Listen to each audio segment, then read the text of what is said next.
Assalamualaikum warahmatullahi wabarakatuh. Salam sehat untuk kita semua. Pada video kali ini saya akan menjelaskan apa itu PBV atau Price to Book Value dan PER atau Price to Earning Ratio. Nah, dua rasio ini adalah rasio yang biasa digunakan oleh investor untuk menilai suatu saham atau melakukan valuasi terhadap harga saham apakah undervalue atau overvalue. Nah, sebenarnya ada banyak teknik untuk melakukan valuasi terhadap harga saham tersebut. Nah, yang sering sekali digunakan dan cukup mudah digunakan adalah PBV dan PER. Nah, PBV itu artinya price to book value. Jadi harga pasar sekarang dibandingkan dengan book value-nya. Contohnya, book value dari suatu perusahaan itu adalah Rp1.000 per lembar sahamnya. Tetapi harga saham yang diperdagangkan di pasar, di market itu 2.000. Jadi ini udah lebih mahal 2 kali lipat dari book value-nya. Oke. Jadi ini bisa dikatakan overvalue kalau hanya dibandingkan dengan book value-nya gitu ya. 2.000 dibandingkan dengan 1.000. Jadi ini PBV-nya 2 kali lipat begitu. Nah, secara sederhana seperti itu. Tetapi alangkah lebih baiknya juga saudara tidak hanya membandingkan antara PBV itu atau price dengan book value-nya yang sekarang. Tetapi ada baiknya dibandingkan dengan price to book value rata-rata. Bisa 3 tahun, bisa 5 tahun, bisa 10 tahun. Nah, saya tidak di-endorse oleh aplikasi ini, tetapi saya merasakan aplikasi ini mudah untuk digunakan, yaitu Stockbit. Saudara bisa install aplikasi Stockbit di handphone saudara. Kemudian saudara bisa biasalah registrasi. Kemudian saudara bisa ketikkan kode sahamnya. Kemudian saudara bisa masuk di menu financial. Nah, kemudian saudara scroll ke atas, maka di situ sudah ada PBV rata-rata selama 3 tahun, 5 tahun, 10 tahun begitu.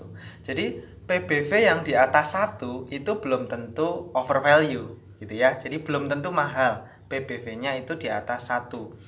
Kenapa? Karena kita bandingkan rata-rata PBV selama sekian tahun, misalnya taruh kata 3 tahun.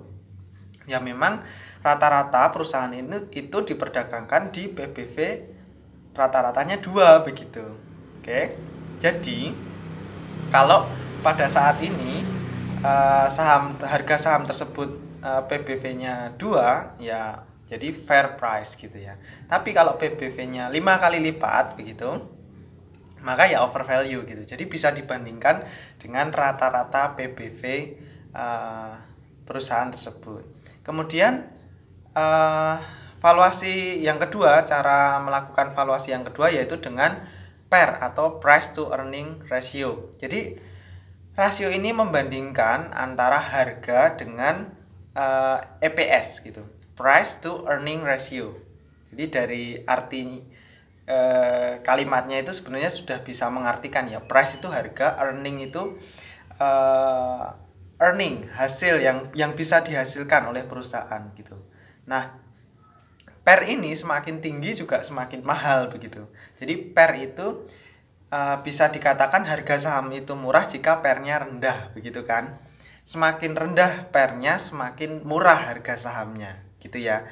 Tetapi ada baiknya juga saudara membandingkan PER saat ini dengan PER rata-rata, bisa 3 tahun, 5 tahun, 10 tahun begitu ya. Tergantung asumsi saudara. Saudara mau investasi time frame-nya seberapa lama begitu. Caranya sama dengan aplikasi Stockbit.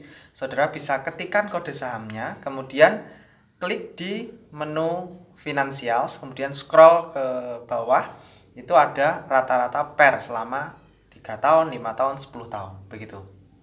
Oke. Jadi terakhir yang ingin saya sampaikan, jangan terjebak dengan valuasi yang murah.